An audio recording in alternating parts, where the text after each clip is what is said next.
Hi everybody, welcome to Let's Talk Chiropractic. I'm Dr. John. I have a new friend, Ed Staub. This should be a very interesting show. You know, us chiropractors talk a lot about the balance. God gave an homeostasis for the human body, that the body wants to keep a balance.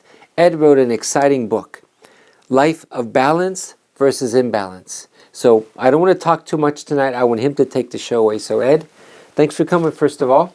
You bet, John. Give us a little introduction. Who is Ed Staub? Well, number one, thanks. This has been, I think, about 14 months since the first time you had me on talking about the balance and background of a 50-plus year career in business, 20 years in the transportation industry, where I got a lot of the preventive maintenance concepts and growth and development. And then started a business from scratch, my wife and I, in 1990, and the middle of recession with two kids ready for college, one not far behind, and started at zero in 1990 and built a life business and life coaching business centered around leadership and sales and communications and all the things that people need for the inside-outside growth type of thing. Very good. And folks, I think that's what you're going to be impressed about the most tonight. You know, a lot of people, they write books, but it's just all theory. You're a man who walks the talk. So let's take a little break, but we'll come back for the first segment. You share the principles, the concepts, that you know, maybe the basic understanding of what this book is all about. Okay? Absolutely, sure. Okay, folks, so go get a nice glass of cold water and come back in 30 seconds.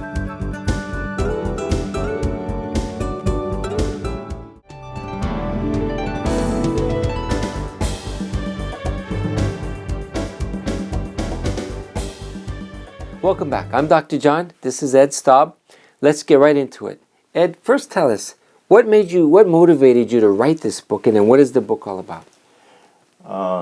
John, it's after a 32-year, I said earlier, about a 20-year trucking career where I was asked to develop a university of training and became a director of training for 6,000 people and 200 salespeople. And then I found my niche in life from 35 years old to basically 40. Of helping others grow and building teams and giving them the abilities or providing the tools for them to grow internally so there would be outward change. So it's been now 35, 36, 37 years, I guess, of that. And the business of what we created was, again, looking for those who were serious about life, serious about their life, and serious about their family's life and their businesses, and that they would do the serious things necessary. And tonight we'll talk. You've asked me to talk about which I've seen through almost 50 years, but 30-some years of my business. I have seen the difference of why people are successful and why they're not. And in this case, the book which creates those who have life balance and those that don't.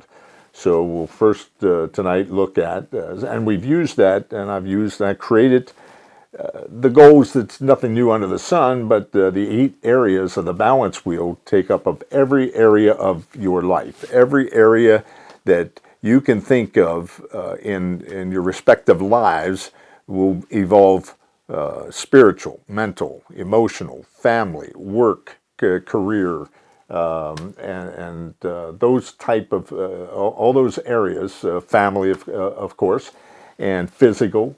So the 8 areas that to create balance, you have to be consistent at doing behaviors, doing activities that are effective. So we'll talk about effectiveness and what makes people effective versus just being efficient, and they're the differentiators. They're the things that set people apart. So if you wonder, the book will then, but it first starts with, when we look at the balance wheel and the imbalance wheel, you will notice if you check out the book or check out the website to check out the book, if that's your choice after putting up with me tonight, then it would be, you'll see, which I'll unashamedly start with, the number one choice, the number one question everyone needs to answer in life is who's at the center of your life wheel.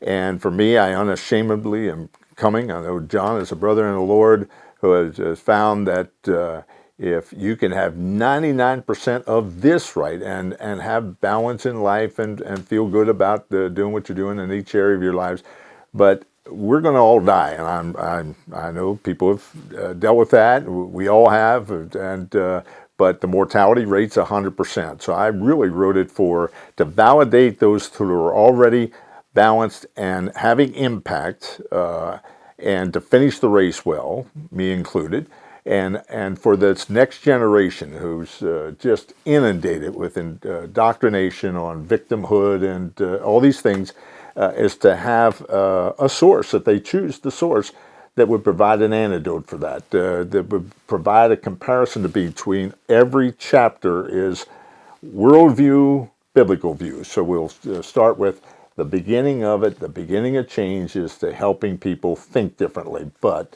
the center of that balance wheel is, in my case, you'll see on the cover a question mark. Well, the question is answered as soon as you turn into the book, and that answer is Jesus Christ, the creator of the universe, who came down to this earth to pay the price for us to spend eternity. So as I said, we're all going to be dead a lot longer. We're going to be alive. We're going to be dead trillions and trillions and trillions of years. But God had a plan for that. He had a plan to prepare us here on earth for that eternity. Now, for those that, again, want to deny that or whatever, the book wasn't written for them. It was written in hopes that you would see that type of thinking will only last this side of eternity. And if I'm right, and I believe that I absolutely am in that regard, you won't like the results at the end of that. Whereas God said in Jeremiah 29:11 that I declare, I have a plan for you, declares the Lord. Plans to give you a hope, plans to prosper you, plans to give you a hope in a future, and the future extends into eternity. So I really wrote it for the long term, for my clients, for my friends, and for those that will be impacted through our sphere of influence and through my worldwide influence through the Sandler, the business franchise that I'm involved in. And already we can see that that's beginning to happen. So that's my prayer, and that you choose first, but that choice, and the only other choice is world thinking or you or me. And now everybody I work with in life knows the definition of insanity. And insanity is doing the same thing over and over and over again and expecting a different outcome. Now, everybody knows that, but 90% keep doing it. So we'll pick it up from there. Folks, just to close quickly, I see so many people in my life, my practice, that live a life of imbalance. So please, as you watch the next two segments of the show, I want you to humble your spirit, try to be teachable, just listen to what he's saying. So let's take a break, come back in a minute. Thank you.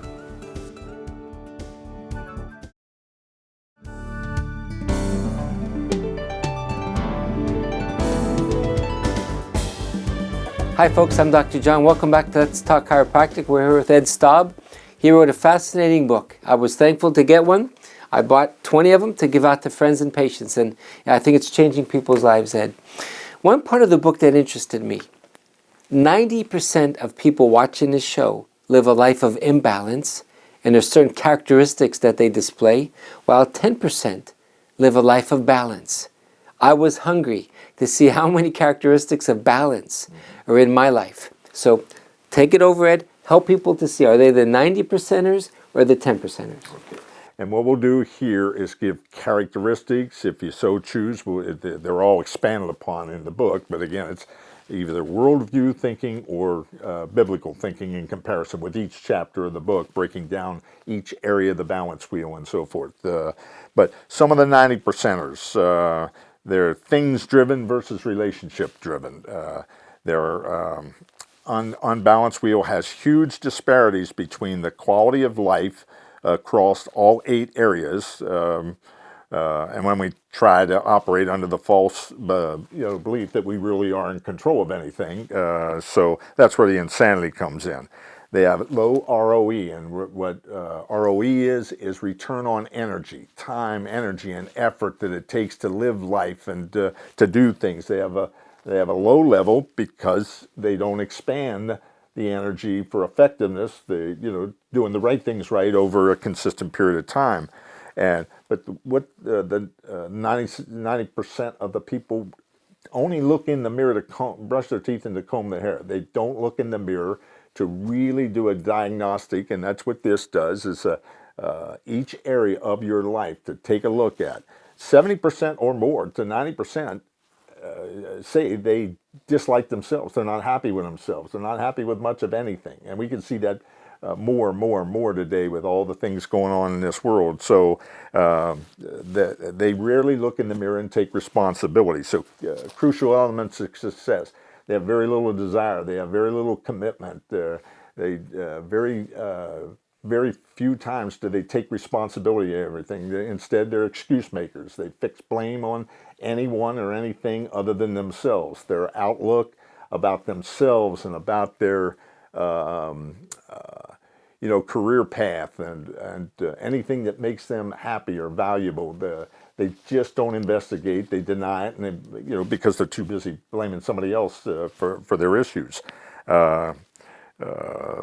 They see themselves as victims versus winners. They have a scarcity mentality versus an abundance mentality. Typically, they're takers, spenders. Long time to recover from rejection, if they ever do. Poor, low self-awareness and self-esteem. So they're the key for the 90%. Now, in comparison to the 10%, basically the opposite thereof. But again, the opposite are very high on values, value-driven, relationship building. They have high return on investment. That's why they get a return on energy. That's why they get high return on investments in life. Because the 10% do end up getting 90% of the results in the country and the world. And the 90% want what the 10% have, but they're not willing to pay the price. The book is a challenge to do that. So winners, they're balanced people. They behave regardless of how they feel, where the 90% only behave if they feel like it. Nike, just do it, and that type of thing. They don't make excuses. They take 100% responsibility for the results. They're givers. They're savers. They have high desire, strong commitment, strong outlook about themselves. They recover quickly from rejection. They have a high, what we call an adversity quotient. This world, erroneously, and we see it now, why people don't trust the CDC and the Dr. Fauci's of the world, because it's all based on IQ. They're the smart ones, and they tell everybody else they're not so smart. Matter of fact, they're dumb. And there's a lot of pushback on that when the real research shows that it's AQ and EQ, meaning adversity quotient. How quickly do you recover from rejection? And EQ, what is your emotional intelligence? How do you relate to people? How do you communicate with people? So very strong self-concept, not I-centered, but they understand their value. And for those that know Christ as their Savior, they know that their value comes from Him, so they accept that. They don't deny it, and therefore they operate that. Biggest thing is they don't look back. Winners look forward. They can't. Yesterday was over at midnight. Not a blazing thing we can do about it except learn from failures, and the 90% don't want to learn from failure because they're blaming somebody else for it. The 10% do, so they only look back to learn lessons so that they can deal with their own head trash and their comfort zones, and to help them break out of comfort zones. So that's the key between 90 and 10. There's a ton more, but I think you get the picture. I think what's so hard for Ed tonight, there was so much in this book, in my opinion. 50 years of his life, coaching and business. So he's trying to give you the tidbits. But if you want to see How do you become the 9% from the 90 percenters to the 10 percenters? At the end of the next segment, we're going to talk about how to order the book. My advice for anybody out there that wants more peace in their life, more balance, how to become maybe one of the more successful people in life, order the book. So again, we're done with the second segment. One last segment to go. Again, go to the bathroom if you have to. Come back in 1 more minute. Thank you.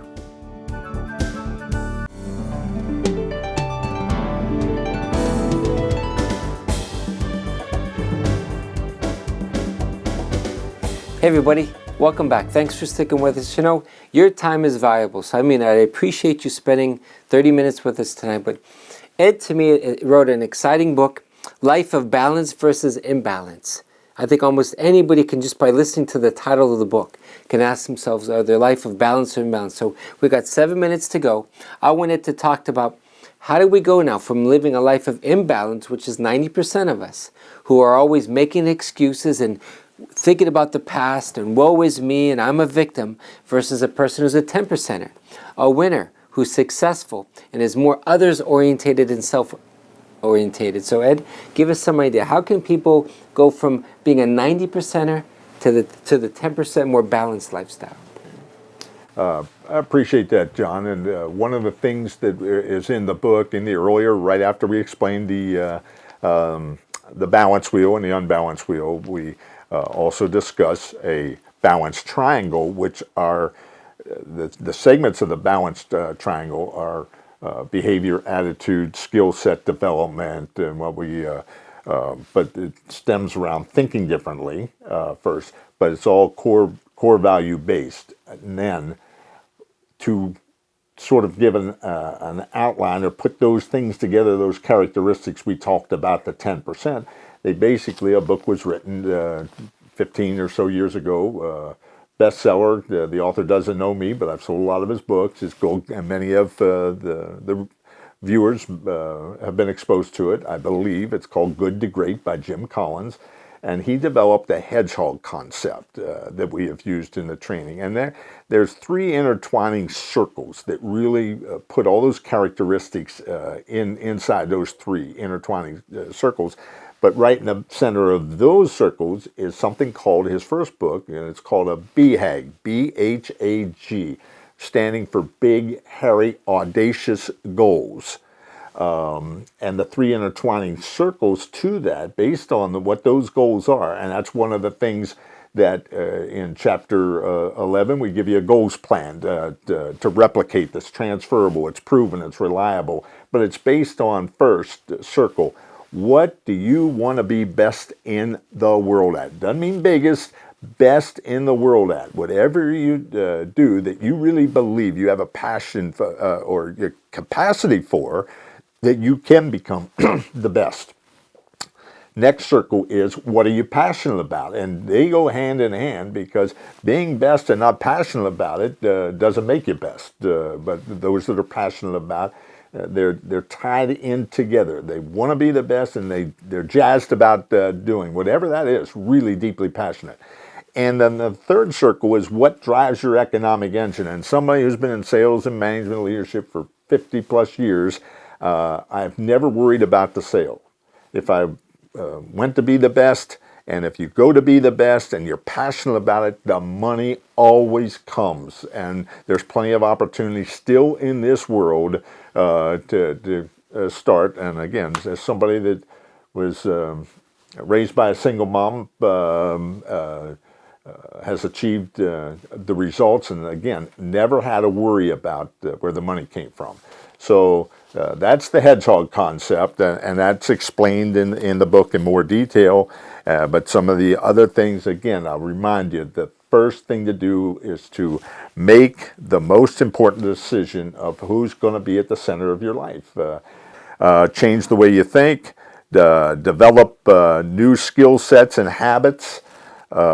Most people quit after just becoming aware. You might listen to this, you might hear this, and you'll say, I got something out of it. I got a little bit of knowledge, but I don't think I'll apply anything. And that already knocks out 70% of the population. The next go to application and stay with it, and then stay with it and stay with it to develop skills, and then they stay, and then another 10% knocks out because they get high results and they get into comfort zones.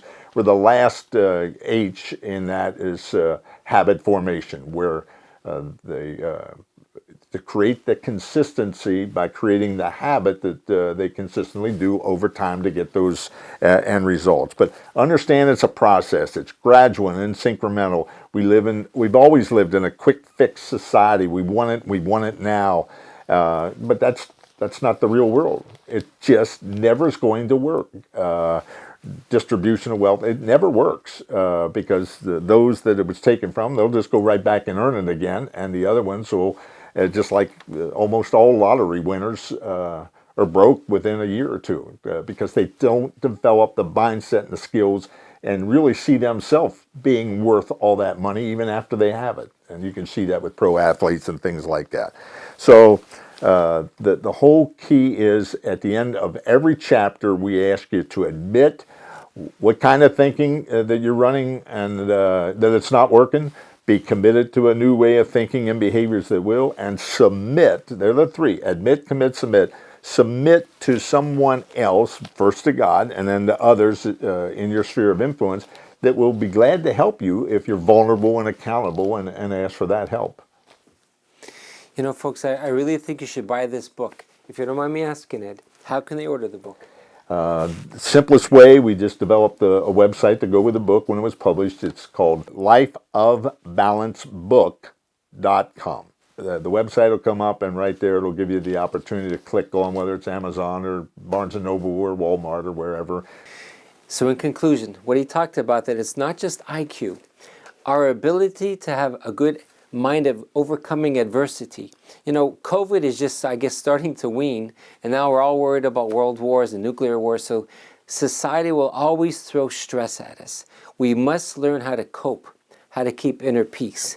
That's what your book talks about. Absolutely. So if you're struggling right now to find strength and inner peace, my advice is get his book, learn how to increase your adversity quotient, how to become a stronger, more versatile person, both mentally and physically. So, Ed, I want to thank you for your time. Thanks for coming over this snowy night. Folks, thanks for tuning in. And then again, order the book online, and I hope you sell thousands of them, okay? Thank you. Thank you, folks.